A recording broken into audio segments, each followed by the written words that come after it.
Alors, Solidarité et Progrès reçoit Jean-Loup Chirol, secrétaire du syndicat national des techniciens de la cinématographie et de la télévision.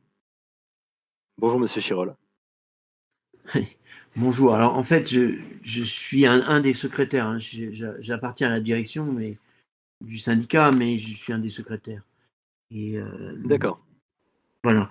Par ailleurs, oui, c'est ça. J'occupe des fonctions de secrétariat également. Enfin, si tu veux, comment dire, je, je vais dire que je suis un des quasi permanents de l'organisation. Merci d'être avec nous. J'expliquerai. C'est un plaisir de pouvoir discuter de ces sujets-là, Ouais. d'autant que les entreprises font face aux conséquences de la Covid dans les temps qui viennent et ça ouvre le champ à la généralisation de bas salaires et de conditions de travail qui seraient en temps normal inacceptables. Indépendamment de la crise sanitaire, en fait, c'est le droit qui permet cette adaptation des salaires à la conjoncture, puisqu'en 2008 a été votée la primauté des accords d'entreprise sur les négociations collectives nationales. Il est donc utile de revenir aujourd'hui sur, primo, l'histoire du syndicalisme, de ses origines jusqu'à au moins 2008, et secondo, sur les causes de cet échec du syndicalisme contemporain. Donc, nous allons t'écouter à 2 fois 10 minutes, entrecoupées de questions. Vous pouvez poser vos questions dans le salon textuel nommé chat conférence, juste au-dessus du salon vocal. Et nous vous donnerons la parole pour poser vous-même vos questions à notre invité. Je te donne maintenant la parole, Jean-Loup, avec cette question. Quel enseignement peut-on tirer de l'histoire du syndicalisme pour organiser les travailleurs aujourd'hui? Voilà. Alors, ce que je vous propose, c'est de faire un exposé en deux temps. D'abord, de faire un exposé, enfin, comme je peux, hein, mais qui concerne les relations sociales, comment elles se sont constituées. Ce sera une chose, ce sera un premier exposé. Ensuite, ça pourra donner lieu à l'ouverture de questions et d'interrogations sur ce que sont les relations sociales dans notre pays et d'où on vient et pourquoi on est dans cette situation, effectivement. Et dans un deuxième temps, je vous propose qu'on s'intéresse plus à l'institution même de ce que sont les organisations syndicales, c'est-à-dire à la fois d'examiner les organisations d'employeurs et les organisations de salariés, puisque c'est cela qui institue le dialogue social dans notre pays. Donc, de faire cette séparation nous permettra peut-être de comprendre un peu mieux, si vous voulez, l'articulation entre deux questions qui sont finalement euh, conjointes, mais si vous voulez, qu'on peut séparer. Et ça me facilitera la tâche parce que, effectivement, c'est pas si simple que ça à expliquer. Alors, ce que je peux vous expliquer, c'est d'essayer d'expliquer, c'est de manière institutionnelle déjà, comment se sont instituées les relations sociales dans le pays et d'où elles viennent. Et là, je suis obligé, si vous voulez, de remonter jusqu'à la Révolution française, puisque c'est là que les choses se mettent en place d'une manière très rapide. C'est en quelques mois, puisque en quelques mois, la société féodale, enfin l'institution qui était, si vous voulez, basée sur les trois ordres qu'on appelait, hein, si vous voulez, le noblesse, le clergé, le tiers état, est abattue et est instituée à la fois une déclaration des droits de l'homme et effectivement une assemblée constituante. Ces deux événements, en fait, ils expliquent comment vont s'instituer les relations sociales, puisque, comment dire, en fait, ça commence même plus tôt, puisque ça commence sous Louis XVI, puisque à l'époque, comment dire, les professions étaient organisées sous forme de ce qu'on appelait les corporations, c'est-à-dire ce qu'on appelait les maîtrises et les jurandes. Et je ne sais pas si vous vous souvenez qu'on apprenait ça à l'école, que Turgot, le bon Turgot, était venu pour interdire, pour supprimer les maîtrises et les jurandes. Mais je ne sais pas si vous vous souvenez, on ne n'expliquait jamais ce que ça signifiait. Ça signifiait que, si vous voulez, Turgot, d'un coup de plume, avait supprimé l'organisation des métiers qui, en fait, faisait en même temps, protégeait les professions. C'est-à-dire que, par exemple, pour exercer la profession d'orfèvre, vous deviez être membre de la jurande des orfèvres. et il fallait que vous soyez accepté par vos pairs pour exercer. Donc ça bloquait toutes les professions. Et Turgot, en physiocrate, a décidé qu'il fallait libérer le commerce, qu'il fallait libérer... et tout d'un coup, il a supprimé le système. Qu'est-ce qui s'en est ensuivi? C'est-à-dire, en fait, tout d'un coup, une baisse des salaires et une désorganisation. Ce qui fait que le roi a renvoyé Turgot en disant c'est pas possible. Vous savez aussi ce qui s'est passé dans l'agriculture, puisqu'il avait supprimé aussi les octrois, et donc il est survenu la guerre des farines, vous vous souvenez de ça, et que donc tout d'un coup on a été obligé de réinstituer ces corporations de toute urgence parce que effectivement le libéralisme c'est bien gentil, mais à un moment donné il faudrait organiser les choses. Donc jusqu'à la Révolution on est revenu à l'ancien système, et à la Révolution effectivement tout tombe d'un coup, puisque le principe c'est les droits de l'homme, la liberté des individus. Tout homme est libre et égal en droit. Donc, en fait, tout d'un coup, se crée, la conséquence en est celle-ci, c'est que vous créez deux classes. Alors, ce sera théorisé par Marx, mais c'est une constatation que fait Marx. Ce n'est pas une idéologie, c'est une constatation. D'un côté, vous allez avoir ceux qui possèdent les moyens de production, et de l'autre, vous allez avoir ceux qui n'ont rien, mais qui ont leur force de travail et qui vont, en tant qu'hommes libres, pouvoir la louer à ceux qui ont la propriété des moyens de production, moyennant un salaire. Donc vous instituez tout d'un coup la relation du travail. Et le problème qu'il y a, c'est que on décide qu'il y a la propriété est inviolable et sacrée, c'est ce que prononcent les constituants à l'époque, et donc ça veut dire qu'il y a ils instituent de fait une liberté de contracter. C'est-à-dire, ils considèrent que le détenteur des moyens de propriété est à l'égal de celui qui loue sa force de travail. Et qu'ils doivent pouvoir contracter librement, et qu'ils ne doivent pas pouvoir s'associer entre eux, ni d'un côté ni de l'autre. Donc, le premier décret, la première loi, la loi d'Allard, supprime toutes les corporations, et ensuite est instituée en 91 la fameuse loi Le Chapelier, qui interdit toute coalition ouvrière. Donc les salariés ne peuvent pas s'unir, se réunir, former une association pour pouvoir obtenir ce qui va être la question fondamentale de tout le 19e siècle et tout le 20e siècle, d'obtenir ce qu'on appelle les droits collectifs. C'est impossible. Donc, du coup, on va avoir la fiction du fait que les deux sont égaux et qu'ils peuvent contracter librement, et que, en fonctionnant comme ça, la société va aller vers le progrès, etc. C'est pas du tout ça qui se passe, puisque vous le savez très bien, en l'absence de tout droit social, de tout droit du travail, les relations sont inégales, et effectivement, elles donnent lieu à des violences, des confrontations extrêmement violentes. Donc l'idée, c'est que, il y en a certaines que vous connaissez, la plus célèbre étant la révolte des canuts. Les canuts ont affaire à des soyeux et vendent à la pièce ou leur production, et ils ont interdiction de fixer un prix minimum. C'est-à-dire qu'ils ont interdiction de s'allier entre eux pour décider face aux soyeux d'un prix minimum qui leur permettrait de survivre. Et profitant d'une avancée technique, les soyeux imposent une diminution du prix du travail des canuts. Le préfet intervient pour fixer un prix minimum.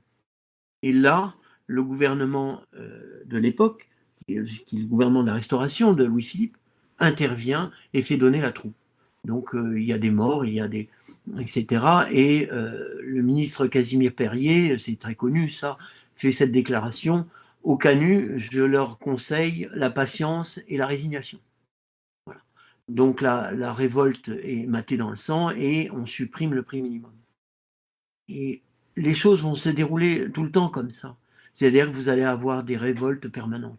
Alors vous avez ça aussi dans Lucien Leven, puisque dans le roman de Stendhal, Stendhal décrit la troupe qui va pourchasser ce qu'on appelait à l'époque les mutuelles, puisque les travailleurs n'ont aucun moyen de s'associer, puisque la loi leur interdit, ils essayent quand même, alors ils bâtissent des solidarités sur des caisses de solidarité qu'ils appellent des mutuelles. Alors ce sont des syndicats déguisés, le pouvoir les réprime.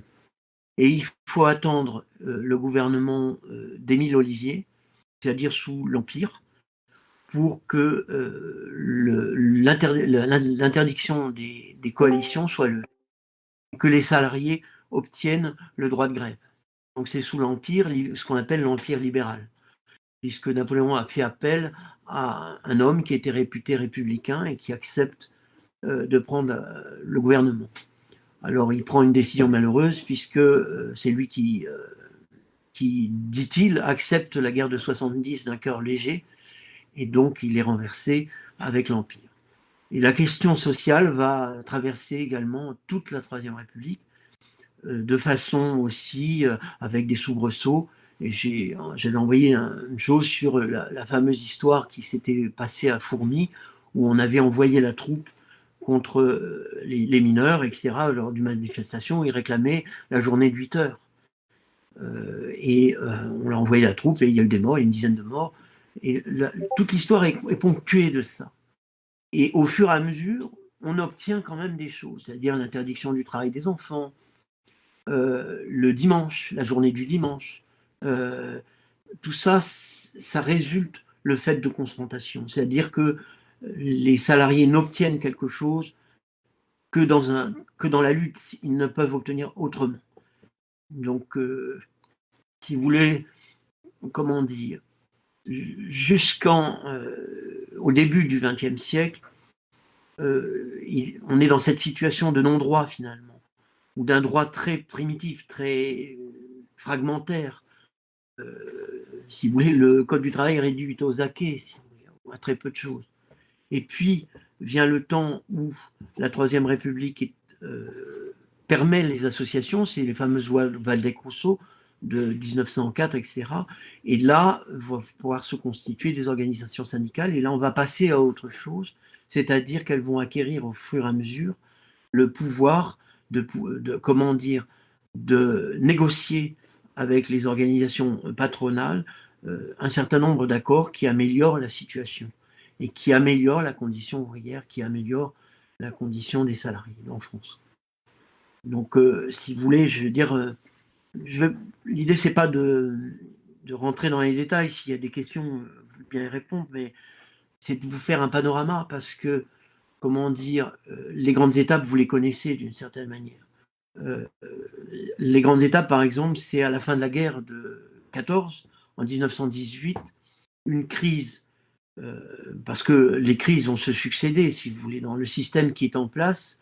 Les bulles financières, c'est date pas d'aujourd'hui. Il y en a dès la fin du 19e siècle, elles vont se succéder. La dérégulation qui existe, puisque le principe, c'est l'État ne doit pas intervenir. Ah ben, si l'État n'intervient pas, vous comprenez bien que à un moment donné, les désordres se multiplient. Donc à la fin de la guerre, il y a une crise énorme, puisqu'il faut passer d'une économie de guerre à une économie de paix.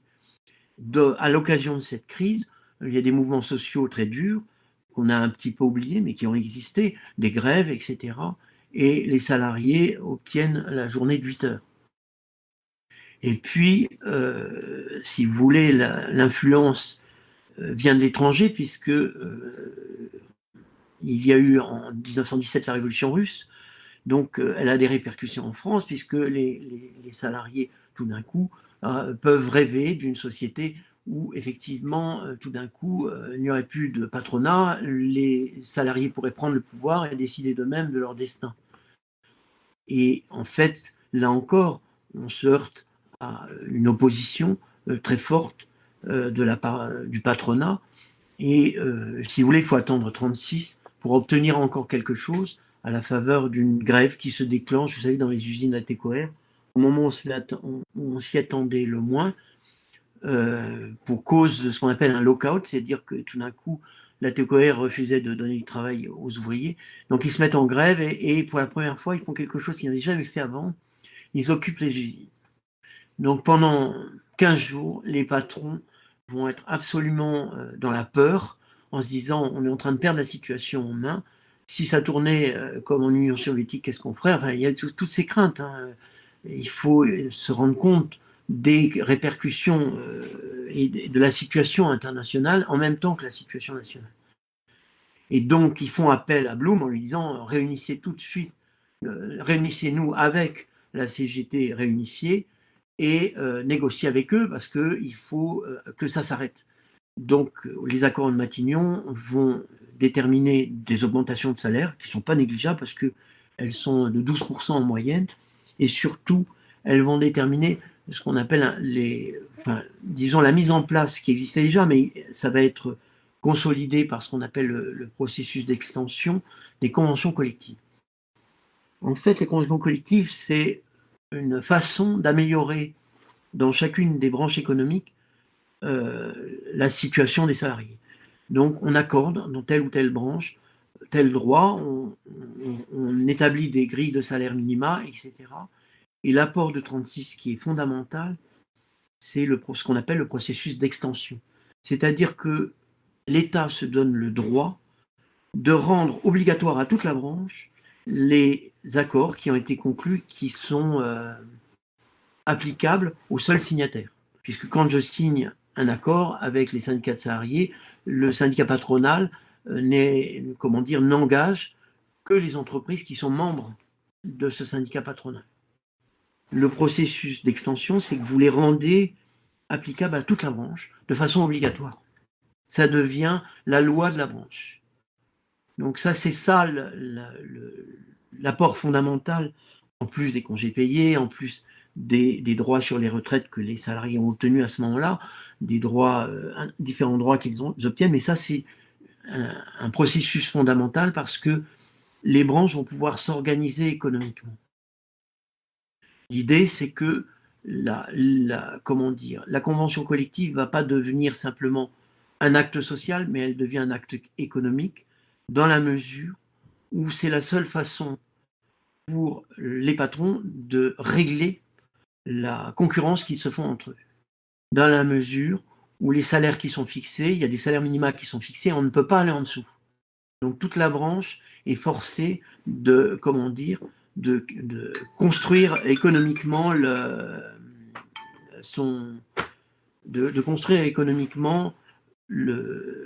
son activité en fonction des règles qui sont posées par les conventions. Voilà.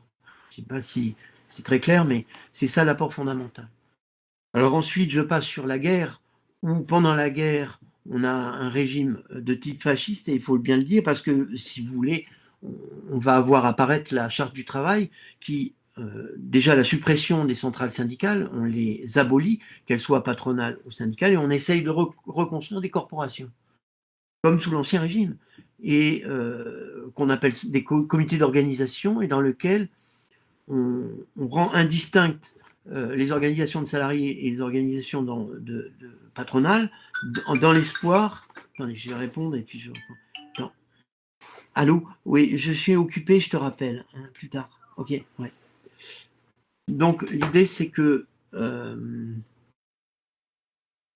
si vous voulez, pendant la guerre, on essaye de rétablir l'ancien régime et de faire en sorte que les salariés n'aient plus aucun droit de revendiquer quoi que ce soit, puisqu'ils sont fondus dans une organisation où la partie patronale, bien entendu, prend le dessus. Donc on a interdit bien sûr le droit de grève, on a interdit, etc.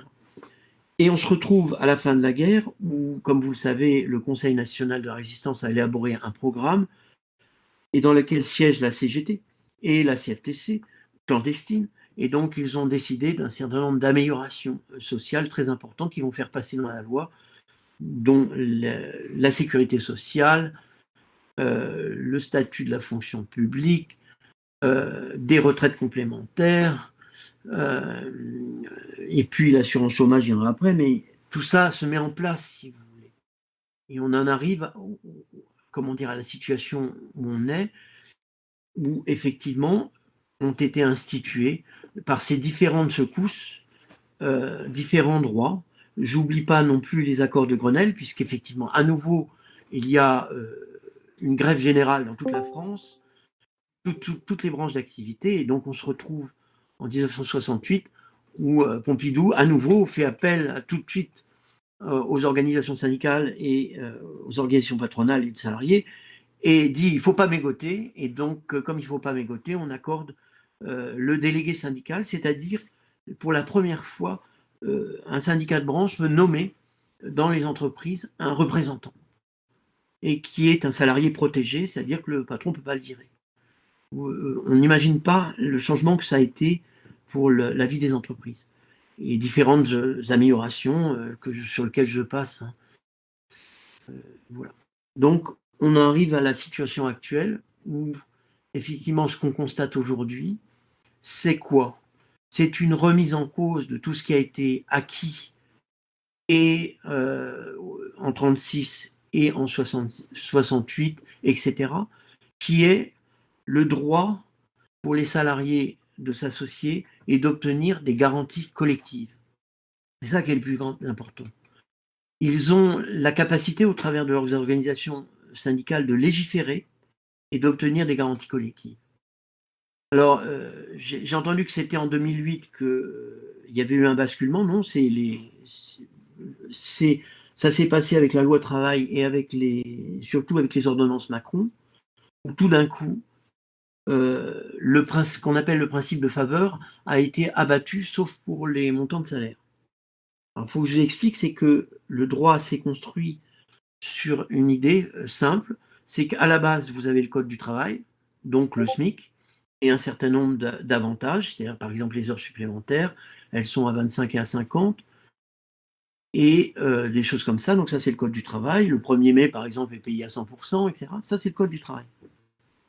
Au-dessus, vous avez ce qu'on appelle les conventions collectives de branche, et le principe c'était qu'elles ne pouvaient qu'améliorer. Elles ne pouvaient pas être moins disantes que le code du travail. Et ensuite, au-dessus encore, vous avez l'accord d'entreprise qui doit améliorer ce qu'il y a dans la convention de branche. Il ne peut pas être en dessous. Et en fait, au fur et à mesure,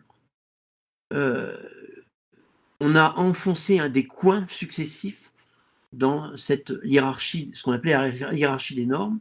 Et ça a commencé d'ailleurs avec la loi Fillon sur les heures supplémentaires, où tout d'un coup, on a considéré qu'on pouvait, dans une convention d'entreprise, dans un accord d'entreprise, être moins disant sur les heures supplémentaires que la convention de branche. Ensuite, effectivement, on a aggravé à chaque fois, notamment avec la loi travail, où on a institué à nouveau des possibilités de déroger par l'accord d'entreprise ou par l'accord de branche même au code du travail. Et le summum, c'est évidemment les ordonnances Macron, parce que là, elles abattent tout. Il ne reste plus aujourd'hui que 4 domaines dans lesquels l'accord d'entreprise ne peut pas être moins disant.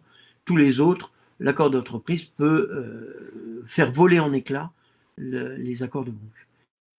Non seulement ça, mais on peut se passer des syndicats puisque on peut procéder par référendum. Alors là, si vous voulez, c'est facile. Si vous avez dans une entreprise plusieurs secteurs, vous faites voter les uns pour faire diminuer les droits des autres. Enfin, tout est possible. Là, la désorganisation, elle s'installe. Et il faut bien vous souvenir que la convention de branche est un acte économique. À partir du moment où, comment dire, on atteint le principe qu'on ne peut que faire mieux par accord d'entreprise, on atteint la protection contre la concurrence abusive dans une branche donnée. Je me souviens, moi, qu'au moment de la loi travail, il y avait un patron qui était venu se plaindre en disant « Mais si cette loi passe, je sais très bien que des entreprises qui ont des tailles plus importantes que la mienne viendront faire pression sur moi pour que je baisse mes coûts, que je baisse mes salaires, mais baissant mes salaires, je devrais baisser mes coûts, et je suis mort. » Et c'était un cri du cœur, et ça venait d'un patron. Ça venait pas des syndicats de salariés, ça venait d'un patron. Et donc, on est dans cette situation où, si vous voulez, sous les coups d'injonctions européennes, puisque je vous expliquerai aussi sur le coup d'injonctions patronales aussi, on assiste à une désorganisation et un démantèlement du droit du travail comme on n'en a jamais connu. Finalement, on est revenu à avant 36. Il faut bien voir le recul que ça représente. Donc ça, on ne le dit pas assez, mais on est dans une situation très pénible. Alors, le dernier truc en date, et je terminerai là-dessus, c'est qu'effectivement, on a institué, et ça on n'en a pas fait la publicité, le principe du regroupement des conventions. Donc on a modifié le Code du travail sur ce point pour permettre le regroupement des conventions collectives. Alors, dans certains cas, ça se justifie parce que vous avez des conventions qui sont applicables à certaines régions, pas à d'autres. Donc vous avez 10 conventions sur le même champ d'activité. Donc ça, on pourrait dire, c'est une œuvre, disons, de rationalisation, si vous voulez. Mais le ministère va plus loin. Il dit, moi maintenant, je m'arroge le droit de vous imposer des regroupements tels que je les veux. Mais qu'est-ce que ça veut dire? Ça veut dire que dans les regroupements, eh bien, il y en a certains qui vont voir leurs droits disparaître. Et au bout du compte, si vous regroupez toutes les conventions en une seule, bah, vous obtenez quoi? Le Code du travail. Donc c'est ce qui sous-tend cette mécanique, c'est la destruction des droits que les salariés ont pu obtenir au fur et à mesure pour améliorer les conditions de travail, améliorer leur salaire et aussi protéger les branches d'activité une par une. Donc, si vous voulez, et en plus, qu'est-ce que c'est derrière? En plus, mais ça c'est la deuxième partie, c'est la destruction des syndicats professionnels. Voilà en gros la situation dans laquelle on est, qui est une situation de régression constante et sans qu'on s'en rende compte.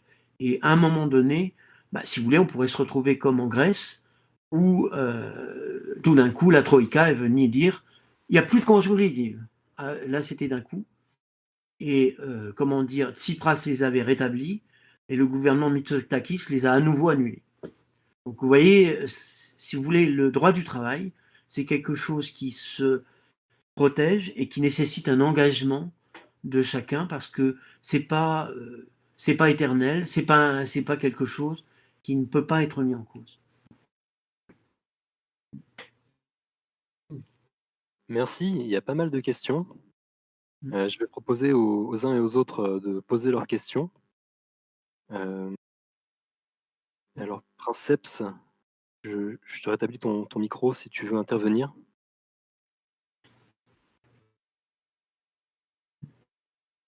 Est-ce qu'on m'entend?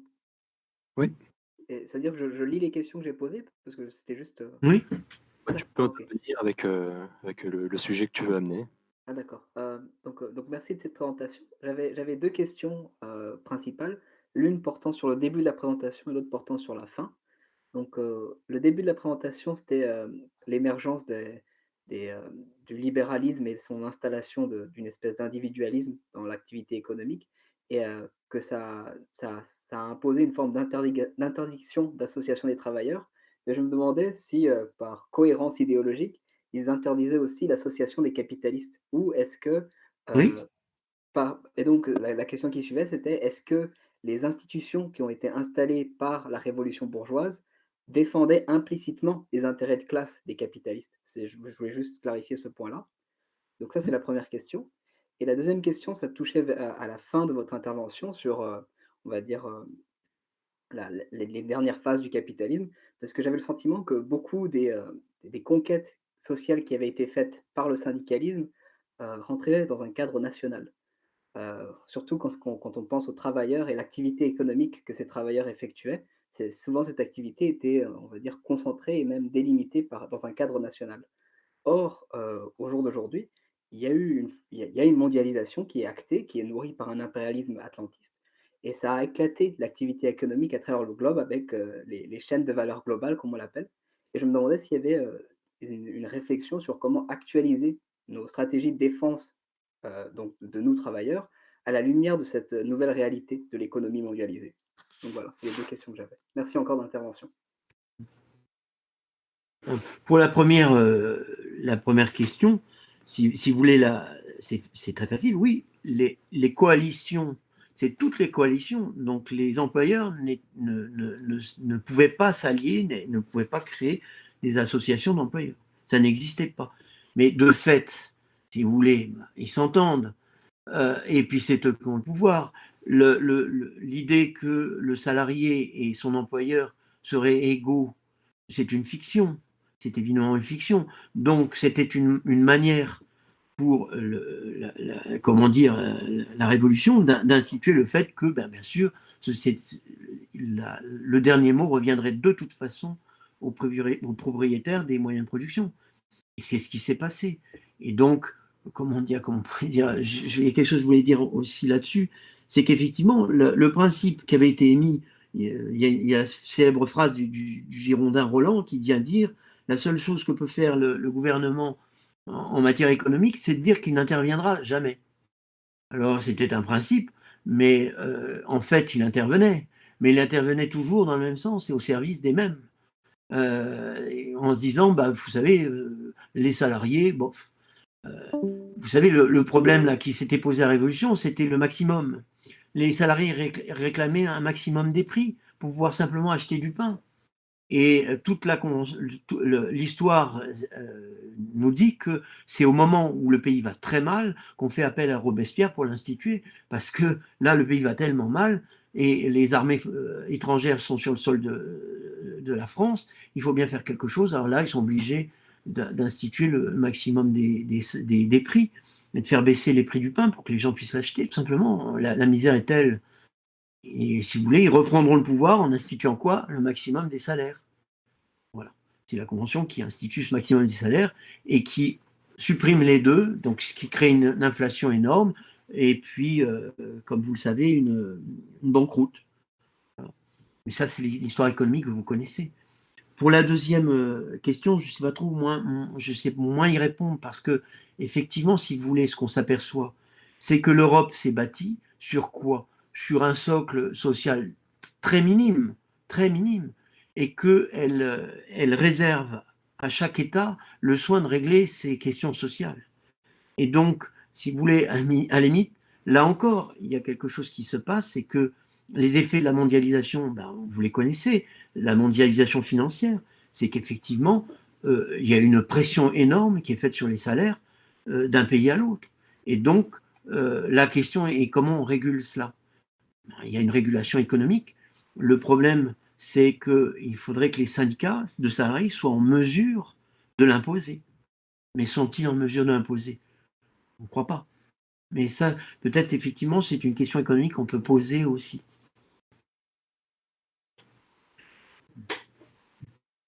Alors, Rémi et Mathias. Mathias, peut-être d'abord, je vais te donner la parole pour Oui, intervenir. merci pour votre intervention. Alors, je vais reprendre un petit peu les remarques que j'ai mis dans le fil d'actu. C'était une remarque et question. La première, je ne connaissais pas les canuts, et enfin j'avais entendu parler, mais je ne connaissais pas le nom de canuts. Et du coup, c'était une question-remarque. Peut-on faire un parallèle entre les canuts et aujourd'hui les auto-entrepreneurs type Uber ou Deliveroo? Au final, on se rend compte que c'est un petit peu la même chose. En tout cas, c'est la perception que j'ai. Et après, une deuxième question, c'était sur la description de Marx qui met d'un côté le prolétariat avec les salariés et de l'autre le patronat. Et en fait, ma question, c'est est-ce que cette vision-là, elle n'est pas devenue obsolète, au sens où aujourd'hui, des salariés peuvent être en même temps des petits actionnaires, des bailleurs de un ou deux logements étudiants ou autres. Et on a de l'autre côté des auto-entrepreneurs, des indépendants, des commerçants, des artisans ou des petits chefs d'entreprise qui sont leurs propres patrons et qui ont un certain nombre de contraintes et qui ne bénéficient pas des avantages de certains salariés. Et à l'inverse, on a des salariés qui sont des cadres dirigeants de grands groupes qui ont un pouvoir important dans ces entreprises et qui peuvent plier. Donc, qu'est-ce que vous pensez de ça et qu'est-ce que vous pensez de ça? Je vous remercie. Alors, si vous voulez, vous posez une question importante et fondamentale sur ce qu'est le droit du travail et ce qu'il devient, et la question de l'auto-entreprise qui a été instituée il n'y a pas si longtemps. Comment dire?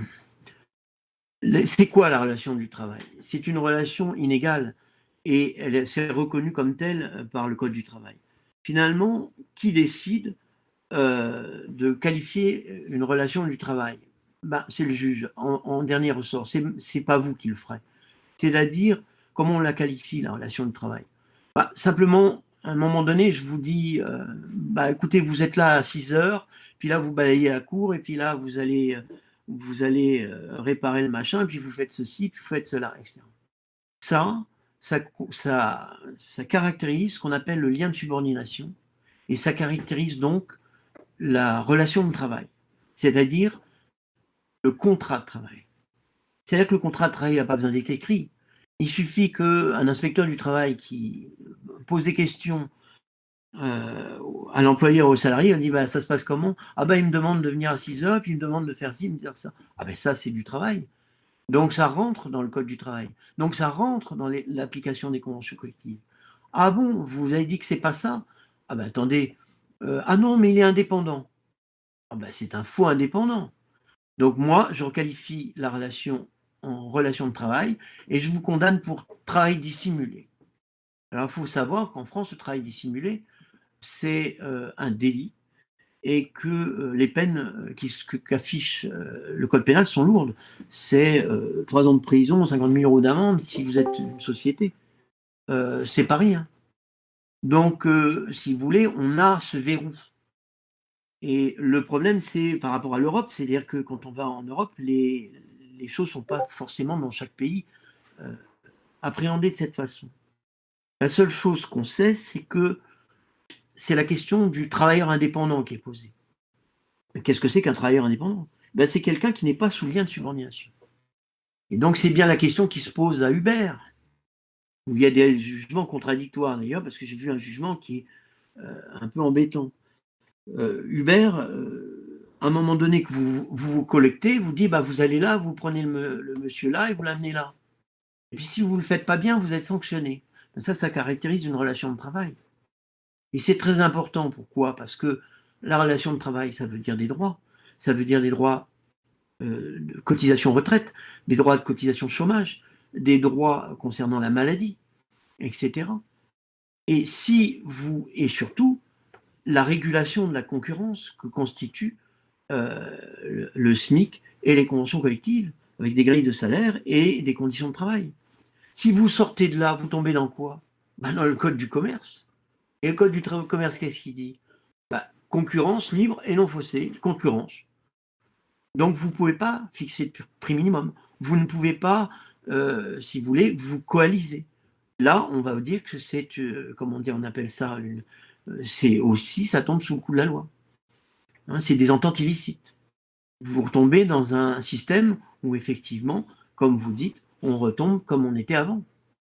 C'est pour ça que cette notion de travailleur indépendant, elle est quand même un peu embêtante. Si, comment dire, alors l'artisan, lui, est un travailleur indépendant. Effectivement, donc, il a ses caisses de retraite, il a le droit qui s'applique à lui, parce qu'il y a quand même des protections, mais ce n'est pas le droit du travail.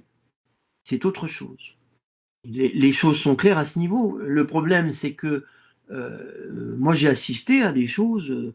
On est allé à Bruxelles et je me suis rendu compte que c'était pas si simple parce que, comment dire, tout d'un coup, il y a certains syndicats qu'on voyait débarquer, un syndicat étranger, en disant mais il faudrait inventer une notion qui est les travailleurs atypiques. Qu'est-ce que c'est que ça, les travailleurs atypiques? C'est des travailleurs qui ne sont pas vraiment sous lien de subordination, tout en étant quand même, mais auxquels on accorderait des droits minimums. Et en fait, on essaierait de faire passer ça dans une directive. Alors, je vais vous dire, vous avez déjà eu la directive Bolkestein, qui est une directive qui, comment dire, organise les prestations de telle manière à faire baisser de fait les rémunérations des salariés, puisque là, on institue une concurrence en Europe qui doit être libre et non faussée. Donc, si une entreprise roumaine vient en France, c'est le droit roumain qui s'applique. Alors, vous comprenez que ce n'est pas le même. Donc, on crée des concurrences. Donc ça s'est un peu amélioré parce que devant les protestations, Bolkestein, il a dû en remettre, mais pas tant que ça. Et c'est le problème qu'on a fondamentalement. Et ça, il faut bien que vous compreniez que ce qu'on appelle l'ubérisation, c'est le fait de placer le salarié en tant que faux indépendant et de lui dire, bah, maintenant, le seul droit que tu as, c'est de faire concurrence à ton copain. Et c'est celui qui proposera le salaire le plus bas qui gagnera le marché. Vous comprenez que c'est une drôle de façon de concevoir la modernité.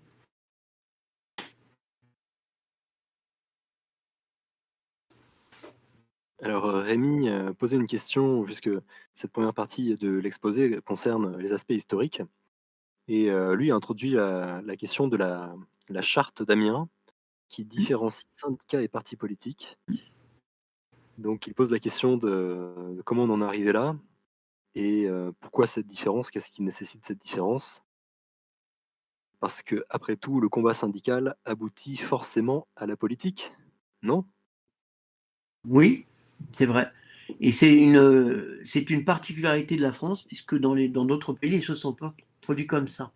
Mais effectivement, la CGT s'institue à la fin du 19e siècle par la réunion d'un certain nombre de fédérations, et puisque c'est une confédération, donc c'est une réunion de fédérations par branche de métier. Et effectivement, ils se réunissent en 1903, je crois, à Amiens, et ils éditent une charte qui proclame que le syndicalisme est une chose et la politique sera une autre, et que les syndicats doivent être indépendants des partis politiques. Alors, ça veut dire qu'effectivement, parce que dans d'autres pays, ça ne se passe pas comme ça du tout. Si vous regardez en Allemagne ou en Angleterre, les syndicats, de fait, ont financé et aidé à construire les partis sociaux-démocrates. Il y avait un lien entre le DGB et le Parti social-démocrate allemand. Il y a un lien entre le Parti travailliste et le syndicat anglais. Et donc, les Français n'ont pas voulu ça. On dit non, non, si vous voulez, on venait de ce qu'on appelait l'anarcho-syndicalisme en disant, si vous voulez, le syndicalisme, lui, il a pour finalité l'élaboration d'une société sans classe, et donc, nous, on ne se reconnaît pas dans les partis politiques, et de toute façon, le combat syndical, il doit se focaliser sur l'établissement de droits nouveaux pour les salariés, etc., indépendamment des partis. Tout ça, vous savez, c'est un peu aussi une fiction, parce que à chaque fois, vous allez retrouver dans un certain nombre de syndicats, ils étaient tous adhérents en même temps de la SFIO, la section française de l'Internationale ouvrière, ce qu'on appelait la deuxième internationale. Il y avait des liens très forts entre les deux. Et au sortir de la guerre, quand va se constituer par exclusion la CGTU, beaucoup des dirigeants syndicaux de la CGTU, mais pas tous d'ailleurs, étaient membres du Parti communiste. Mais pas tous.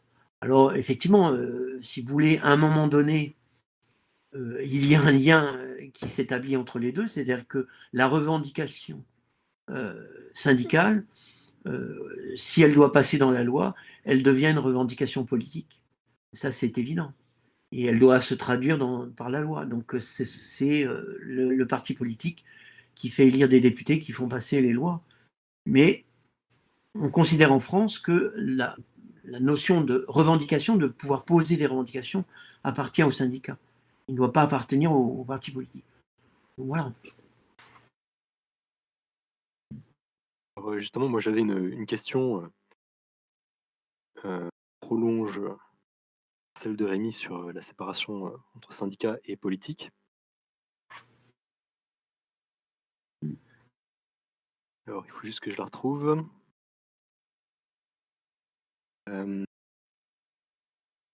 Voilà, en fait, comme les industriels ont de plus en plus une logique financière de court terme, que les syndicats dénoncent le libre-échange et les actionnaires, mais ne proposent pas de projet politique, généralement, vu cette distinction, qui dans les syndicats et comment penser à la transformation de l'industrie qui peut l'être, et notamment en s'armant des outils du protectionnisme, qui est une question politique, et de la création monétaire, et de la planification indicative, qui sont des sujets non syndicaux, et pourtant ô combien essentiels pour le travail.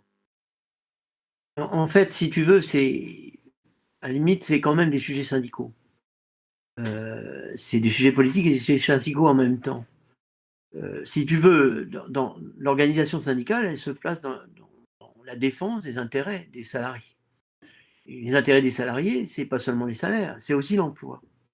Donc la protection de l'emploi et le développement de l'activité à laquelle on participe. Et si vous voulez, quand vous regardez l'évolution des syndicats en France, à la fin de la guerre, la CGT avait un projet de développement économique. Elle était partie prenante de cela. Et elle disait, ce projet, il ne peut exister que si les salariés sont pleinement intégrés à cette transformation.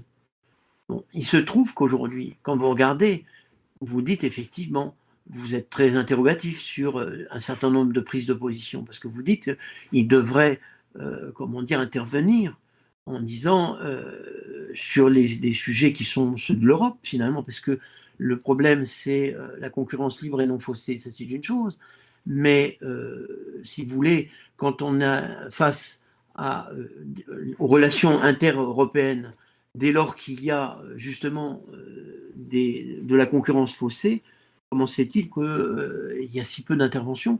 Et surtout vis-à-vis des pays tiers, pourquoi ne peut-on pas, les syndicats n'interviennent pas là-dessus? Or, il en va de la protection de l'emploi. Donc oui, un syndicaliste bien compris, il intervient sur ce plan-là, sur le plan économique, en rappelant que la préservation de l'emploi et des salaires passe par un certain nombre de décisions stratégiques majeures et d'importance.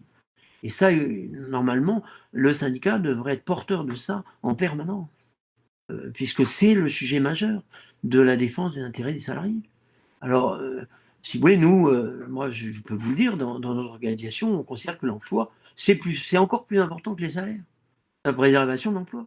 Et nous, on s'y attelle, on fait des remarques, on écrit au ministre et on leur dit, attendez, là, vous êtes en train de prendre ces décisions, ça ne va pas du tout.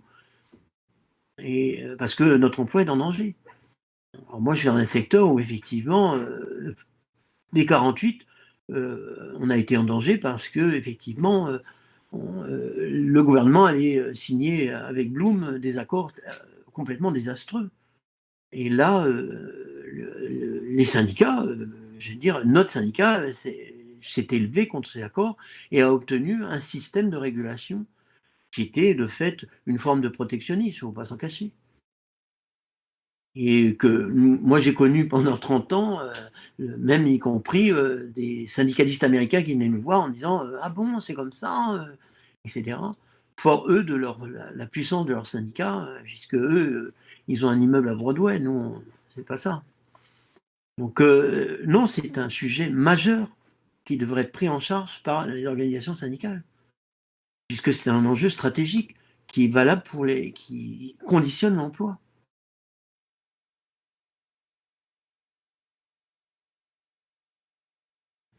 D'accord, oui. Eh bien, Je ne sais pas si j'ai répondu. il faudra mobiliser certainement les centrales syndicales sur ces enjeux-là, mais je pense que ça va être aussi un petit peu la question de la deuxième partie, puisqu'en fait, tu vas parler du fonctionnement interne des syndicats. Surtout, ce que je voudrais faire un petit exposé, c'est vous compreniez le cadre institutionnel. Parce qu'une fois que vous avez compris le cadre institutionnel, quand on a compris le cadre institutionnel, on comprend où sont les problèmes et qu'est-ce qu'il faudra apporter comme modification. Et encore, c'est pas simple. Hein. Mais pour que, effectivement, retrouver un fonctionnement du syndicat qui permette, qui fasse que les salariés aient envie d'y retourner. Le taux de syndicalisation, vous savez, hein, dans le privé, le public c'est autre chose, hein, c'est pas tout à fait la même chose dans le privé, il est extrêmement bas. Donc, si vous voulez, il faut essayer de comprendre pourquoi et la nécessité de s'organiser syndicalement. Pourquoi? Parce que c'est le Code du travail qui l'institue comme ça. Voilà. Donc, si vous voulez, ce que je peux vous faire, c'est un tout petit historique aussi de ce qui s'est passé, notamment après la guerre. Et d'ailleurs, dès l'institution des syndicats. donc, si vous voulez, les syndicats s'instituent à partir des lois Waldeck-Rousseau, et donc on s'organise par branche, on s'organise par métier, etc. Et on finit, après de discussions très difficiles, c'est jamais simple, de former une confédération qui s'appellera la Confédération Générale du Travail. Il n'y a qu'une seule confédération avant la guerre.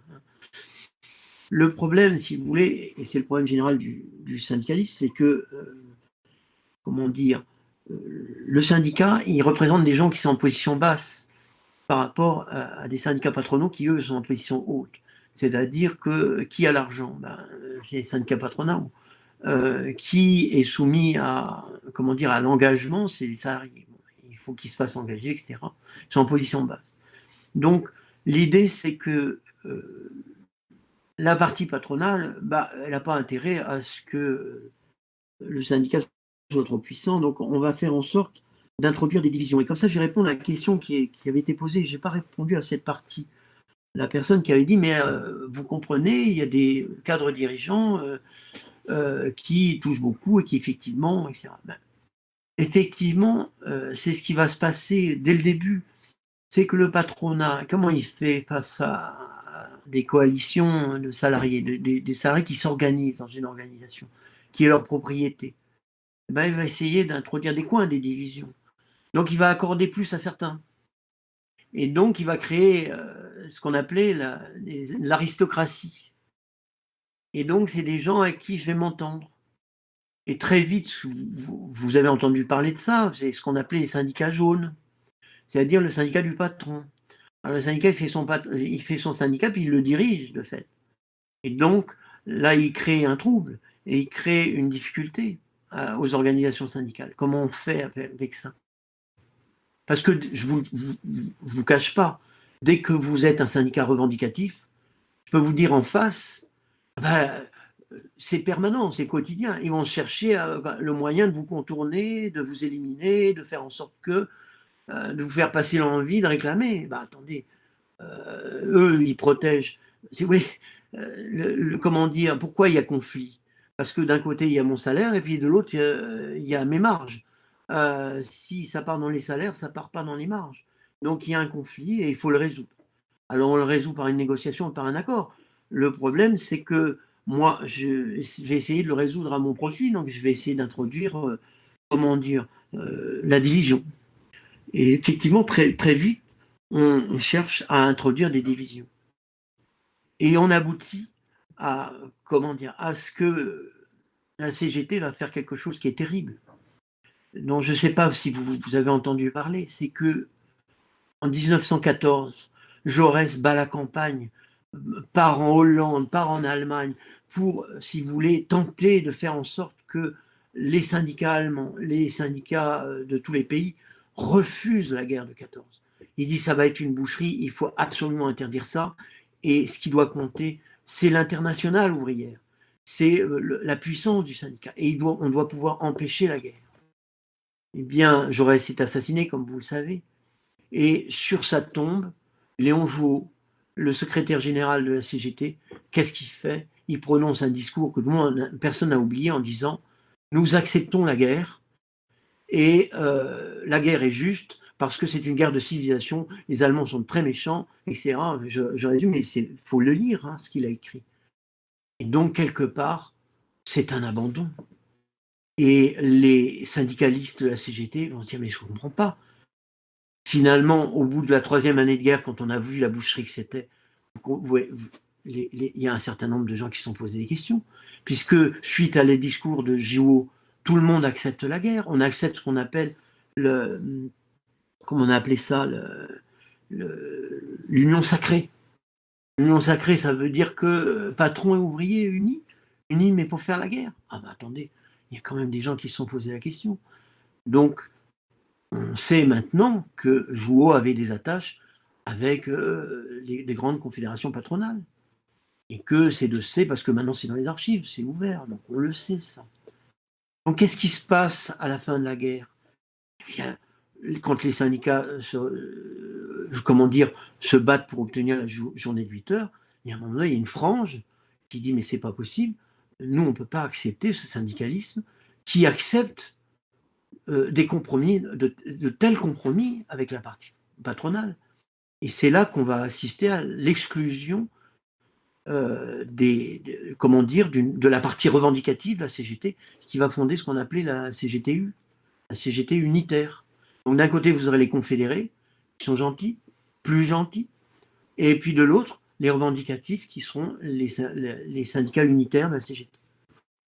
Comme vous le savez, en 1935, ils se réunissent, la Confédération est réunifiée, mais le problème, c'est que même si elle est réunifiée, le clivage demeure. La Confédération garde le pouvoir, les confédérés gardent le pouvoir sur la Confédération, c'est-à-dire que les unitaires sont en très petite minorité. Et au moment de 1936, effectivement, on obtient un certain nombre de choses, il y a quelque chose qui se passe, mais après 1936, les jeux recommencent et, si vous voulez, il y a une partie des syndicalistes de la CGT qu'on appelle la tendance dite syndicat au pluriel, parce qu'ils avaient un journal qui s'appelait Syndicat, dont on sait aujourd'hui qu'il était financé en partie par la partie patronale. Alors vous voyez, c'est ça qu'on apprend au fur des comptes, c'est que le jeu syndical, c'est pas un jeu facile, c'est pas tout blanc, tout noir, c'est très complexe. Et faire du syndicalisme, c'est accepter qu'effectivement, on est dans un monde où il faut faire attention, on met les pieds, c'est pas simple. Donc, si vous voulez, la tendance syndicat, c'est une tendance munichoise qui va accepter tous les compromis possibles. Jusqu'à ce que celui qui dirige la tendance syndicat, c'est-à-dire René Belin, qui est le deuxième de la CGT, celui qui devait succéder à Jouot, en 1940, devient ministre de Pétain. Et en 1940, interdit la CGT, dont il avait été le secrétaire général adjoint. Alors, vous voyez, c'est pas simple. Donc, après la guerre, qu'est-ce qui se passe? C'est que la CGT-U devient ultra majoritaire dans la CGT. Et pendant quelques années, la CGT va avoir un caractère revendicatif très profond. Elle va mener des combats assez difficiles, vous vous rappelez les mineurs, etc., où elle va obtenir des avantages, un certain nombre de choses. Et puis à nouveau, il y a des interventions étrangères. Et donc à nouveau, il va y avoir des phénomènes de division. C'est-à-dire que c'est ce qui explique la création de la CGT dite FO, Force ouvrière. Et donc, c'est à nouveau Jouot qui dit qu'est-ce qu'on a fait, je ne dirige plus rien là-dedans, ça ne me va pas. Donc, il va partir avec un certain nombre de minorités de la CGT pour fonder FO. Mais ce que je voulais expliquer aussi, c'est qu'en 1919 apparaît le syndicat CFTC parce qu'il y a une tradition dont je sais que Jacques a parlé, qui est celle du christianisme social, qui était très importante, et elle se traduit par la création de la CFTC, qui a joué un rôle assez important, il ne faut pas le négliger, mais qui fait qu'il y a une division syndicale entre le syndicalisme chrétien et le syndicalisme lié, si vous voulez, à la lutte de classe pure et dure, à s'en cacher. Donc, si vous voulez, à la fin de la guerre, c'est là que les choses se nouent, et je voudrais vous expliquer quelque chose que peut-être on ne parle pas, et qui explique ce qu'ont devenu le syndicalisme en France et sa faiblesse, si vous voulez. C'est que la CGT, elle réclame d'être un syndicat unique à la fin de la guerre. Elle dit non, mais attendez, vu l'attitude que nous avons eue pendant la résistance, vu la résistance des ouvriers français, nous, on vous demande de créer un syndicat unique qui s'appellera la CGT, effectivement, dans laquelle nous sommes majoritaires. Et là, ni De Gaulle, ni les gouvernements qui succèdent n'acceptent. Ils disent, ah ben non, on va pas autoriser ça, vous vous rendez compte? On va pas faire ça. Non, la CFTC est maintenue. Elle est maintenue dans ses prérogatives. En revanche, on va vous accorder quelque chose. On va vous accorder le fait qu'on ne pourra plus créer de syndicat. Vous serez les seuls. Il n'y aura rien d'autre. Alors, comment ils ont fait? Ils ont mis dans le Code du travail en 1950, la loi disait que pour être syndicat représentatif, il faudrait que je vous explique aussi ce que c'est la représentativité, mais pour être syndicat représentatif, il faut 5 conditions. Alors, il faut avoir des adhérents, donc il ne faut pas être un syndicat en papier. Il faut avoir des cotisations pour être indépendant. Indépendant, pas des partis politiques, ça, à la limite, on s'en fiche, mais indépendant du patronat, pour éviter les syndicats jaunes. Il faut une ancienneté, dont on ne précise pas la durée, et une expérience. C'est-à-dire qu'il faut que les gens qui soient dedans aient l'expérience du syndicalisme, c'est ça ce qu'ils font. Et il faut, il y a une quatrième chose, j'ai oublié, mais je retrouverai, et surtout, il rajoute, il faut avoir eu une attitude patriotique pendant l'occupation. C'est la cinquième condition. Et donc, vous ne pouvez plus créer de syndicat parce que à chaque fois, le ministère qui sera chargé de vérifier votre représentativité dira « Mais vous avez eu une attitude patriotique pendant l'occupation ?»« Ah ben non, on est né après. »« Ah ben vous ne pouvez pas être syndicat. » Donc ils avaient obtenu, si vous voulez, le verrouillage des organisations syndicales au niveau des branches. Pas au niveau de l'entreprise, parce qu'on s'en fout au niveau de l'entreprise. Mais au niveau des branches, c'était verrouillé. Et donc il s'est passé cette chose, c'est que, si vous voulez, vous n'étiez pas tellement... Ah oui, c'est-à-dire qu'on institue en même temps ce qu'on appelait la présomption irréfragable de représentativité. Donc vous avez compris que la représentativité, c'est la capacité pour le syndicat de pouvoir légiférer et de négocier des accords. C'est-à-dire, c'est ça le plus important, c'est que le syndicat a une fonction de législateur. C'est-à-dire qu'il est chargé, avec les organisations patronales, de rédiger, d'établir les conventions collectives, qui sont une loi, et qui s'appliquent après aux salariés. Donc, on institue ce qu'on appelle la présomption irréfragable de représentativité, et elle va finir par s'appliquer à 5 centrales, parce que FO vient de la CGT, donc on considère que, étant une branche de la CGT, ils ont une attitude patriotique pour l'occupation, et la CFDT, pareil, qui se crée dans les années, fin des années 50, elle est aussi issue de la CFTC, donc elle a eu aussi une attitude patriotique pendant l'occupation. Quant à la CGC, c'est une dissidence de la CGT, je n'irai pas plus loin, mais c'est pareil, ces 5 centrales ont une présomption irréfragable de représentativité. Alors ça veut dire quoi, ça, la présomption irréfragable de représentativité? Ça veut dire que dès que le syndicat est affilié, il est présumé, à l'une de ces 5 centrales, il est présumé représentatif, y compris s'il n'a pas d'adhérents, y compris si on pourrait mettre en doute par ailleurs son indépendance financière. Donc si vous voulez, vous vous retrouvez avec une situation syndicale où vous avez un certain nombre d'organisations qui ne font pas d'efforts. Elles ne vont pas chercher des adhérents, elles ne vont pas chercher forcément à faire plaisir. Elles vont vivre d'expédients. Parce qu'un syndicat, on m'avait posé la question, ça coûte de l'argent. Attendez, il faut payer l'électricité, il faut payer les permanents, il faut payer la capacité du syndicat à réfléchir, à écrire, à revendiquer, à mener des actions. Ça coûte de l'argent, un syndicat. C'est pas comme ça.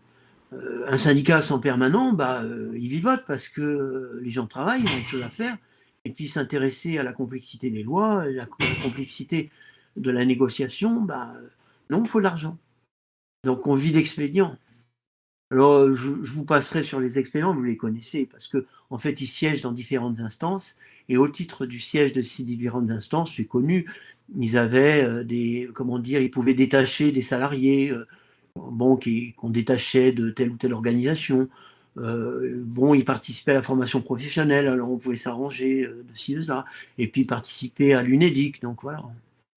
Je ne vais pas aller au-delà, si vous voulez, vous comprenez bien que effectivement, c'est connu, ils arrivaient à vivre de ça. Mais vous comprenez le danger, c'est que s'il n'y a plus personne dans l'organisation, c'est la dérive. Et moi, on me donne le pouvoir de signer de quoi? Du salaire des gens, de leurs conditions de travail, de leurs conditions de vie. C'est pas rien. Et ils n'auraient de compte à rendre aux quelques adhérents qu'ils ont, qui diminuent d'année en année. Parce qu'il faut que vous voyez l'évolution du taux de syndicalisation en France. Il est constamment en diminution. Donc ça, c'est un problème. Parce que, si vous voulez, le syndicat, pour qu'il puisse jouer son rôle, il faut qu'il y ait des gens dedans. C'est pas possible autrement. Donc c'est la question qui s'est posée celle de ce système qui a créé des organisations syndicales qui ont, comment dire, alors il ne faut pas généraliser, hein, il y a des syndicats qui sont demeurés puissants, qui ont une action, etc. Mais vous allez voir que dans telle branche, un petit syndicat se crée et puis vient participer à la négociation, et il suffit que j'ai 2 signataires et puis l'accord passe. Donc il manque un signataire, j'ai cherché ce petit syndicat qui vivote et puis qui finalement ne justifie de sa représentativité que du fait d'être affilié à une centrale. C'est ça qui a sclérosé, si vous voulez, le syndicalisme en France. Parce que, si vous voulez, il aurait fallu exiger que les syndicats répondent aux 5 critères, hein, ou aux 4 premiers au moins. Or, on n'exigeait plus ça d'eux. Donc, et ça arrangeait bien tout le monde. Ça arrangeait le gouvernement parce qu'il dit ils sont comme ça dans cet état. Ça arrangeait le patronat parce qu'il dit c'est très bien, avec ça, je peux m'en sortir, je vais chercher telle organisation, et puis je m'en sers, et je signe un accord avec elle, et puis si les salariés ne protestent pas, ça passera, etc. Donc, si vous voulez, comment dire, il y a une vraie négociation à partir du moment où les salariés se rendent compte qu'il faut qu'ils investissent au moins un syndicat pour faire porter leurs revendications et obliger les autres organisations, des fois qu'elles n'auraient pas la surface nécessaire de venir signer l'accord, même si au départ elles n'y étaient pas, ni favorables ni très engagées dedans. Je ne sais pas si cette efficacité est claire. Alors ça, c'est valable jusqu'en 2008, et puis tout d'un coup, il y a la loi Sarkozy. Et la loi Sarkozy va rebattre les cartes autrement. Alors, ce que je ne vous ai pas expliqué aussi, que vous compreniez, c'est que Sud Solidaire se crée parce qu'ils ne sont pas contents de la position qu'a prise la CFDT. Ce sont des dissidents de la CFDT qui s'en vont, puisque la CFDT a accepté de signer des accords qui revenaient sur un certain nombre d'avantages. Donc ils se barrent et ils essayent de faire reconnaître leur représentativité. Ils n'y sont jamais parvenus, à cause de cette histoire d'attitude patriotique pendant l'occupation. Et de même pour l'UNSA, ils ont essayé de se faire reconnaître comme centrale interprofessionnelle, représentative. Ils n'ont jamais réussi, à cause de ce verrou. Alors on n'en a pas fait la publicité, mais c'était bien la cause. Donc la loi Sarkozy abat tout ça et rebat les cartes et institue 8 critères de représentativité. Et le critère principal, c'est le critère électoral. Alors ça, c'est aussi un problème parce que vous comprenez bien que le critère électoral, c'est très sympathique. C'est un progrès sans doute, mais c'est pas suffisant parce que, comment dire, le fait que je vote pour un syndicat, ça ne signifie pas qu'il répondrait aux autres critères qui sont tout aussi importants, qui est le fait d'avoir des adhérents, d'avoir l'indépendance, d'avoir une action, d'avoir etc. Et le fait qui est terrible, c'est qu'on organise les élections dans les entreprises. Alors là, ça veut dire qu'on nie la notion de syndicat de branche.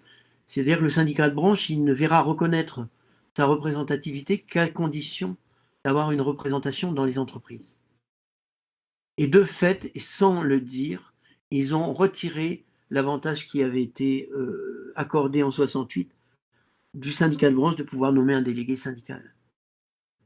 Maintenant, pour être représentatif, il faut que le syndicat soit présent dans l'entreprise. Il faut qu'il justifie d'adhérents. Alors, il n'est pas obligé de donner les noms. Il peut garder secret les noms, mais il faut qu'il justifie que le syndicat est présent dans l'entreprise.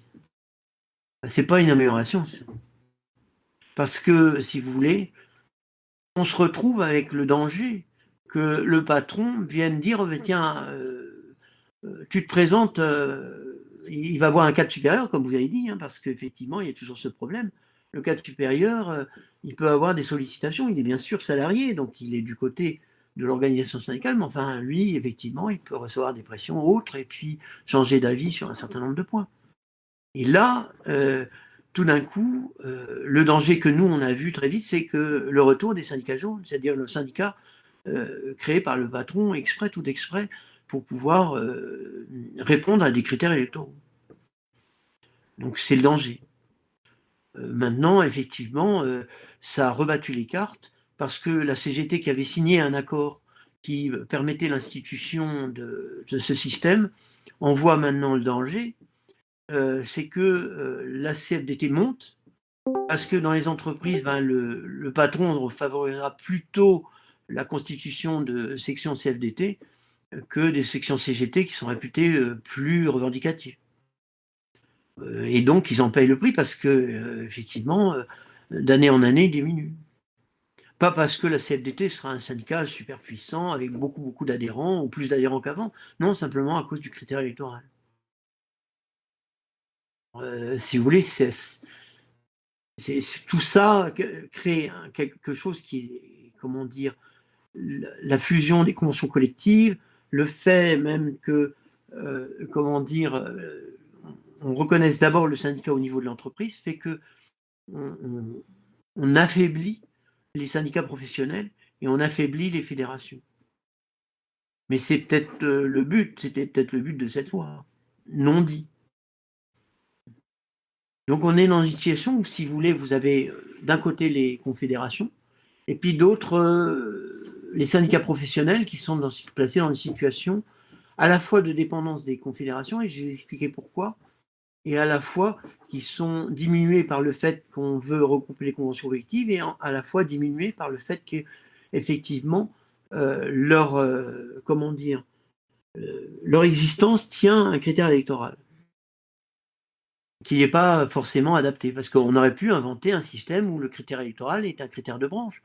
C'est-à-dire, moi, je choisis mon syndicat par rapport à la branche, pas par rapport au type qui s'est présenté dans l'entreprise et que j'aime bien, parce que je le connais bien, parce que dans l'entreprise, il fait son boulot. Mais la négociation dans la branche est une chose, la négociation dans l'entreprise, c'en est une autre. Et alors, ce que je voulais expliquer aussi, c'est que je vous avais parlé d'expédients. Donc, le gouvernement de Jean-Marc Ayrault a dit on va mettre un terme à ça, parce que ça, c'est pas possible. Il faut qu'on institue un financement. Alors, ils ont créé une cotisation que vous verrez apparaître sur vos bulletins de paye. Vous payez 0, quand vous travaillez dans le privé, vous payez 0,0016 aux organisations patronales, aux organisations de salariés. Ce 0,016 est versé à une association qui va le répartir en fonction des résultats électoraux. Donc des résultats des entreprises et des résultats TPE, puisque tous les 4 ans, on organise une élection TPE pour les salariés qui n'ont pas de représentation dans l'entreprise. Et qu'est-ce que ça fait, ça? Ça fait que l'argent est versé aux confédérations. Mais donc, moi, je suis syndicat professionnel. Si je comptais sur ce financement-là, il passera de toute façon par la confédération. Donc si moi, en tant que fédération ou syndicat professionnel, j'en viens à contester les partis pris de ma confédération, on me coupe mon financement. C'est pas très bon.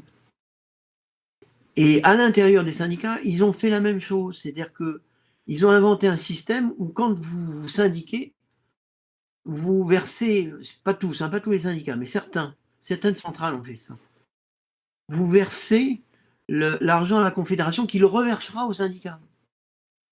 Alors, vous comprenez bien pourquoi ils ont fait ça, parce qu'ils ont dit, si le syndicat professionnel il conteste ce qu'a fait la confédération, là, on lui coupe les vivres. Bon, alors, si vous voulez, vous voyez bien comment on affaiblit les organisations. Parce que si je veux me syndiquer, je dis, l'argent, il part à la confédération. Mais alors à quoi ça sert? Quelle est la puissance que je vais donner à mon syndicat de branche? Pas grand-chose, puisque l'argent, il n'est pas là. Il est reversé si on veut bien. Vous voyez? Donc, d'une certaine manière, ça serait quoi la réforme institutionnelle? Il faudrait toucher à tout ça. Il faudrait imposer un certain nombre de choses. Pour imposer que le syndicat professionnel, c'est la base de tout, et qu'on ne peut pas y toucher. Et qu'il faut que les syndiqués en soient propriétaires et en gardent la propriété. Parce que le syndicat, c'est quoi? Et je terminerai par ça. C'est le fait pour les salariés d'avoir une organisation à eux dont ils sont propriétaires et dont ils dictent les revendications. Parce qu'il faut que ce soit les salariés qui, à l'intérieur de l'organisation, s'organisent collectivement, se prennent en main et décident de leur destin et décident d'intervenir et au niveau social et au niveau économique pour dire stratégiquement, voilà ce que nous voulons pour l'avenir de notre pays et pour l'avenir de notre activité et pour maintenir notre emploi, pour maintenir nos salaires. Voilà, et nos conditions de travail. Voilà, hein, si vous voulez. Le but, on le connaît. Et maintenant, institutionnellement, comment on s'arrange pour y parvenir? Merci beaucoup. Alors, il y a quelques interventions qui touchent la question du changement culturel. Notamment Princeps, je vais te redonner la parole après avoir lu l'intervention de Seyer, qui a dû partir. Il écoutera le podcast, et qui disait: militant syndical depuis 40 ans, je suis un peu las d'entendre dire que la désaffection des salariés pour les syndicats serait pour l'essentiel due à une espèce de dérive apparatchiste des dites organisations syndicales. Alors, il dit: il faut tenir compte de l'invraisemblable guerre idéologique, essentiellement anti-collective, je pense qu'il entend donc aussi individualiste, lancée par le patronat et ses alliés politiques. Et je propose aussi à Princeps de prendre la parole pour dire ce qu'il a à dire sur le management.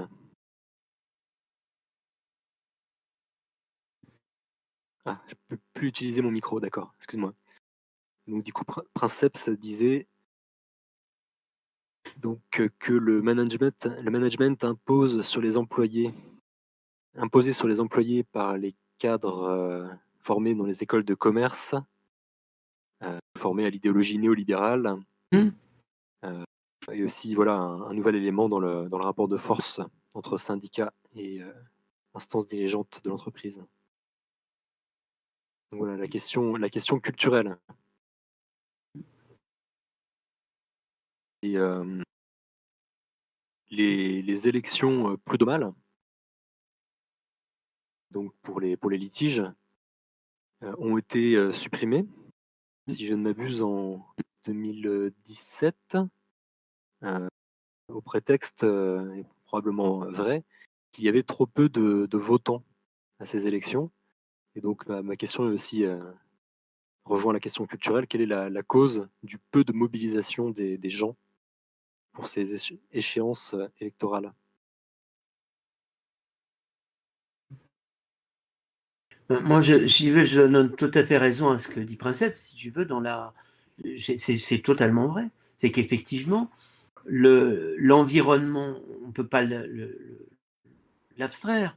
Et l'environnement, c'est effectivement, il y a une volonté, si vous voulez, d'exprimer un certain nombre de principes économiques qui sont les principes libéraux, qui sont des principes d'individualisme, ou effectivement, qui jouent effectivement un rôle extraordinaire.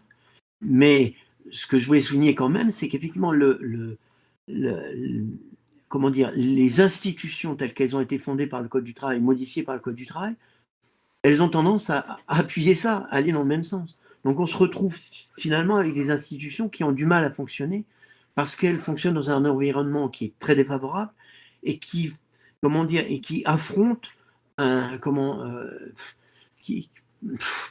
qui affronte un système qui a été mis en place qui le favorise aussi. Donc je crois qu'en fait on est d'accord et que tout va dans le même sens. Et c'est ça bien le problème, c'est qu'on est forcé d'aller à contre-courant de tout un système à la fois idéologique, et ça je donne parfaitement raison, et à la fois institutionnel, qui n'est pas très favorable.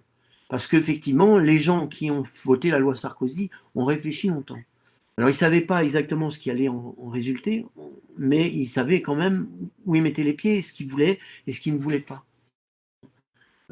Si vous voulez, je ne sais pas comment dire ça. Attends, et après, il y a une autre question qui est pendante, mais je ne me rappelle plus. Alors oui, il y avait la question de Seyer qui disait arrêtons de taper sur les syndicats, en gros. Oui, il a raison, parce qu'en fait, il y a une guerre idéologique. Bien sûr, si vous voulez, l'idée c'est que la question, si vous voulez, c'est nous ce qu'on constate, ce qu'on est bien obligé de constater, c'est la faiblesse du mouvement syndical. Sur les retraites, on n'a pas gagné, on n'a pas perdu non plus. Ils ont retiré le projet pour l'instant. C'était difficile, on s'est bien rendu compte que c'était très difficile. Sur la loi sur le chômage qui était invraisemblable, je veux dire, ce que moi j'ai constaté, c'est la division syndicale. Or, elle est mortifère. Or, pour la première fois, la CFDT dit qu'elle s'y opposait et appelait à une manifestation.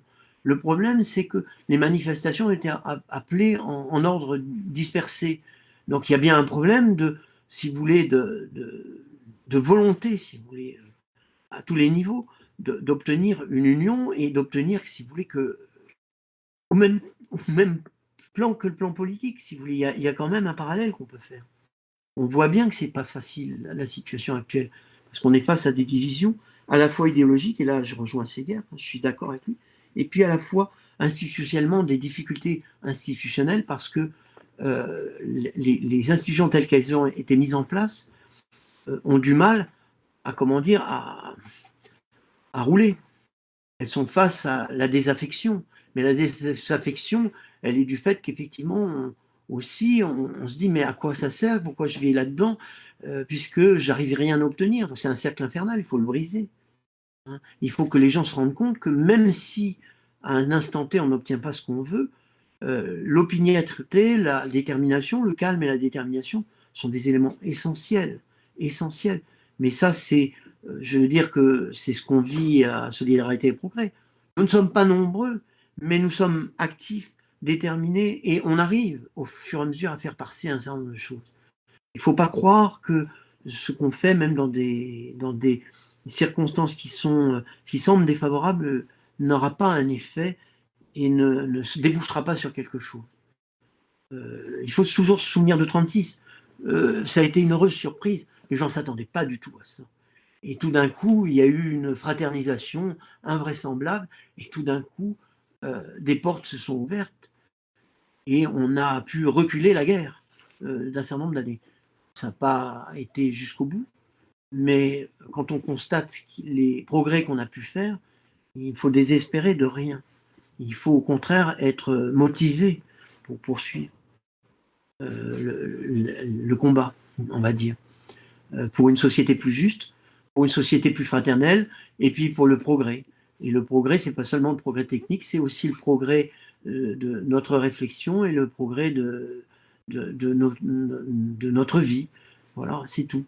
De notre capacité à organiser la société de façon qu'elle soit plus agréable à vivre, tout simplement, et qu'elle permette à tous d'obtenir ce dont il a besoin. C'est quand même le but général de l'organisation syndicale et de l'organisation politique aussi dans laquelle nous sommes. J'oublie à chaque fois, il y a une autre question, mais j'oublie. Non, tu as répondu aux questions. Voilà, moi j'avais simplement ajouté la question des prud'hommes qui ont été supprimés, mais voilà, c'est pas vraiment important. Je vais vous dire, si vous faites attention aux élections de TPE, c'est-à-dire on demande aux salariés des toutes petites entreprises de moins de 11 salariés de voter. Vous allez voir les scores, on en est à 7% de votants. Donc c'est catastrophique. C'est-à-dire que les gens n'ont pas envie de voter pour les syndicats. Ça veut dire qu'ils se disent ça sert à rien. Alors que c'est fondamental, hein, le vote. C'est-à-dire que vous déterminez quel syndicat va siéger pour défendre votre salaire. Attendez, c'est un vote. Si vous voyez les conséquences de ce vote, il n'est pas négligeable.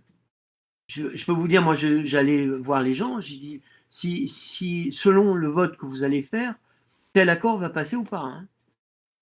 Ah oui, bah oui, j'ai dit oui. Et il y a des accords qui avaient des incidents directs sur le niveau des salaires des gens. Hein. J'ai dit, selon ce que vous allez voter, c'est vos conditions de travail que vous mettez en cause. Ah, 7% de votants, ça donne à réfléchir. Hein.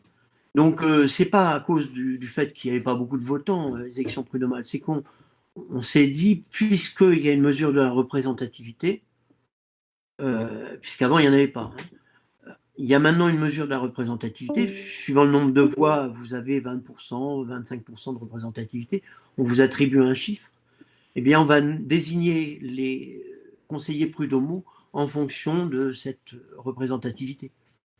Ce qui n'est pas illogique, si vous voulez. C'est pas ça que qui semble illogique. Encore que les conseillers prud'homaux, c'est très important, hein, parce que suivant ceux que vous envoyez, vous n'aurez pas les mêmes jugements. Si vous voulez, les conseillers prud'homaux, c'est des gens très importants. Je veux dire que si vous avez vécu des audiences prud'homales, c'est très intéressant parce que vous avez affaire non pas à des juristes, mais à des gens qui sont quand même sur le terrain, qui ont vécu dans les entreprises et tout. Donc ils réagissent d'une certaine manière qui est assez intéressant. Alors des fois, juridiquement, c'est un peu bancal, mais c'est pas grave, il y a déjà ce fait qu'ils sont sur le terrain. Donc c'est important, les juges prud'homaux, c'est très important. Mais bon, ils ont considéré qu'on n'avait pas fait une deuxième élection puisqu'il y avait une mesure de représentativité. Et maintenant, il y a même une mesure de représentativité pour les organisations patronales qui décident de qui peut siéger à la table et puis qui peut négocier votre salaire, vos conditions de travail, etc.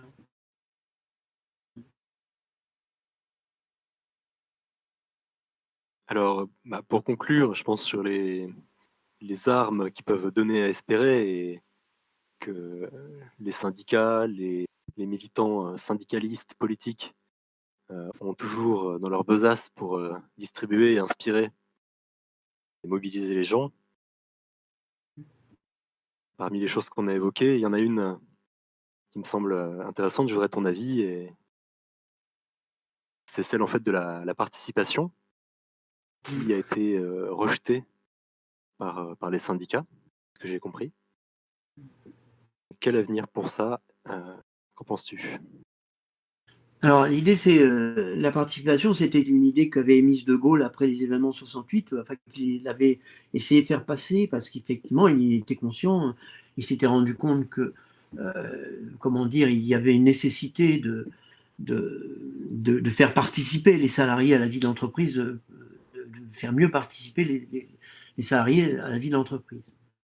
Parce que vous avez deux solutions. Soit vous faites comme dans les pays socialistes, vous faites comme par exemple, même vous pouvez faire comme en Yougoslavie, de l'autogestion, en disant c'est les salariés qui dirigeront l'entreprise.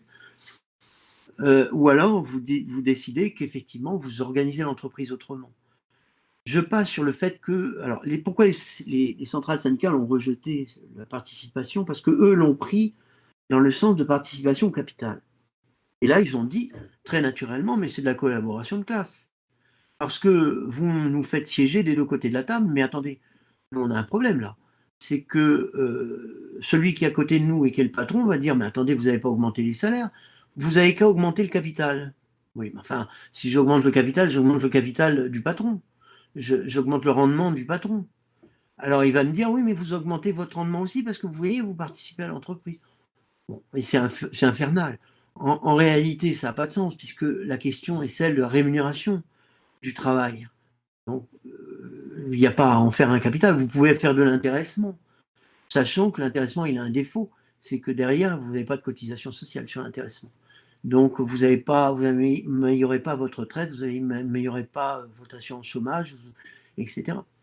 Donc, il faut voir l'équilibre économique qu'il y a derrière, hein, parce que c'est cette question qui est posée. Donc, ils ont refusé ça en disant c'est de la collaboration de classe, nous, on ne veut pas en parler. Si les patrons doivent diriger, qu'ils soient propriétaires du capital. Nous, si on veut prendre des actions, on les prendra, mais on aura ce rendement. Mais on ne veut pas siéger de l'autre côté. On siège d'un côté et les patrons siègent de l'autre. On veut que ça reste comme ça. C'était ça la réaction. Hein. Puisque à l'époque, on était encore dans la notion de lutte des classes qui existe. Hein, mais eux, ils en étaient conscients et ils ne voulaient pas aller ailleurs. Maintenant, il y a une autre question qui se pose et qui a été posée par la participation, c'est la question qui aurait pu être résolue. Vous savez comment ça se passe en Allemagne. Je ne sais pas si vous êtes au courant comment ça se passe en Allemagne. En Allemagne, vous avez ce qu'on appelle la cogestion. Et la cogestion, ça consiste, en Allemagne de l'Ouest, ça consistait, après la guerre, ils ont mis ça en place, parce que dans les conseils d'administration, vous avez la moitié patron, la moitié salarié, plus le président, le PDG. Donc les salariés n'ont jamais le pouvoir parce qu'ils ont 49%, oui. Donc ils n'ont pas la main sur la stratégie de l'entreprise. Enfin, ils la surveillent. Et ils ont un certain pouvoir, il ne faut pas le négliger. Donc, il est possible que De Gaulle ait eu en ligne de mire cette organisation à l'allemande, qui a un sens, hein, qui pas, elle fonctionne depuis 1945. Alors en Allemagne, ils n'ont pas l'extension des conventions collectives. Donc ils sont plus syndiqués parce qu'ils savent que le syndicat, il faut qu'il signe des accords parce que sinon, il ne s'applique pas. Alors le DGB a quand même une certaine puissance. Et ils obtiennent des choses, c'est pas négligeable. Vous avez vu, il y a certains, ils ont obtenu 4 jours, payés 5, ils ils obtiennent des augmentations, ils obtiennent ceci, ils obtiennent cela. Alors, si vous voulez, je veux dire, la participation, ça nécessite une réflexion. Je dirais, si tu veux, ça, en fait, c'est la conséquence de tout ce que nous voulons. Parce que pourquoi on veut du crédit productif public? Pourquoi on veut une banque nationale? Pourquoi on veut le plan? C'est parce que on veut que comment dire, l'État ait un rôle orchestrateur, d'orchestration. Et moi, je vais vous dire une chose. Ça, le fait que les salariés soient associés à la direction de l'entreprise, ça n'a de sens que dans ce cadre-là. Si, dans le cadre où on est actuellement, on revient à ce qu'on se disait entre nous, c'est-à-dire qu'il y a une telle pression de l'oligarchie financière sur les entreprises à l'heure actuelle, quelle que soit leur taille, parce que de proche en proche, si vous voulez, en cascade, elles ont un pouvoir. Bah, vous n'obtiendrez rien. Les salariés, même avec, ils se heurteront à cette volonté. Et de toute façon, même politiquement, on se heurtera à ce barrage. À un moment donné, la notion du plan, la notion de crédit productif public, elle entraîne de fait, si vous voulez, l'envie pour comment dire, ceux qui mènent l'activité économique de la diriger eux-mêmes et de lui faire prendre la direction qu'on veut. Oui. Dans le secteur où je suis, nous, on ne demande pas le pouvoir du producteur, on s'en fout. Il veut nous l'accorder parce qu'il veut baisser les salaires comme ça. Alors nous, on lui a dit non. On dit on ne veut pas financer ton film parce que c'est pas notre rôle. Donc on ne le fait pas, on refuse. C'est pas notre rôle de financer le film. Parce qu'il baisse les salaires, il dit ah ben mec, si vous financez le film, si le film fait de l'entrée, vous aurez peut-être votre salaire. Bah, attendez. Généralement, ils s'arrangent pour pas avoir de recettes comme ça, ils n'ont rien à verser, quoi. Ouais. Voilà. D'accord. Donc, si vous voulez, ça nécessite une réflexion. Comment on organise l'entreprise pour qu'effectivement les salariés soient impliqués dans les choix stratégiques. Hein? Voilà. Oui, oui. Et c'est ça la vraie notion de participation. C'est comme ça que moi je l'entends. C'est-à-dire, il ne faut pas l'entendre comme un acte de collaboration de classe, non. C'est un acte où on dit on va organiser l'entreprise autrement, de telle façon que le salarié ait une voix au chapitre, à quelque titre que ce soit, dans les choix stratégiques.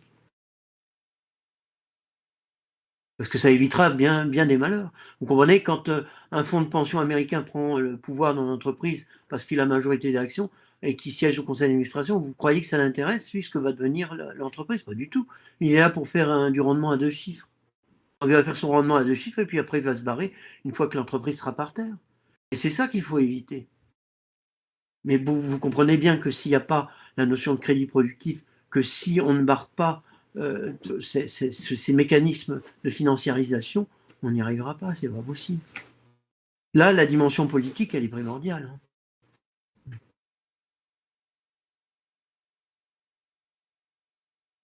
Absolument. Eh bien, je raconte cette petite anecdote sans prendre trop de temps. Je connais quelqu'un en Moselle qui est syndicaliste chez Smart et le site a été repris par Ineos, qui est un Britannique, qui est un milliardaire qui a une lubie d'enfant et qui fait son caprice et étant très nostalgique du... Alors, comme on dit, c'est pas un 4x4, c'est vraiment ces appareils pour aller faire des safaris de chez Land Rover, a décidé de produire un de ces modèles-là, remis au goût du jour avec des moteurs à hydrogène. Alors, évidemment, on ne sait pas à qui ça sera, qui achètera ça. mais voilà, ça permet de faire tenir les emplois et la ministre de l'Industrie, Madame Pompili, garantit pendant 3 ans que tout se passera bien. Mais après ça. Et on est acculé à ces situations-là et les syndicats sont aussi, je pense, hein, je ne leur jette pas la pierre, acculés à accepter des choses qui sont inacceptables parce qu'en fait, c'est pas du tout de la stratégie économique, c'est pas du tout de la planification de faire les choses comme ça. Bien sûr, l'idée c'est que vous voyez la différence que déjà avec le système allemand où il n'y a pas une personne ou deux qui siègent au titre des salariés, il y a la moitié. Donc effectivement, là, il pourrait dire, mais attendez, la stratégie de l'entreprise, elle ne nous va pas du tout. Et faire un droit d'alerte, si vous voulez. Là, le droit d'alerte en France, c'est le comité social et économique. Le droit d'alerte, au niveau du conseil social et économique, il n'y a pas de pouvoir décisionnaire derrière. Donc, si vous voulez, ce cas-là est très intéressant parce que il nous aide à réfléchir au cadre institutionnel qu'il faudrait instituer pour que, par le biais du plan, par le biais d'intervention, ça ne puisse pas se produire aussi facilement. Et qu'il y ait une voie qui puisse se faire en disant, voilà, attention, comment dire, le plan de développement d'entreprise est aberrant. En Chine, ils savent faire, et c'est le Parti communiste qui intervient. Il dit, ah bah ça non. Et puis ça s'arrête. Mais nous, on n'a pas ça. Hein.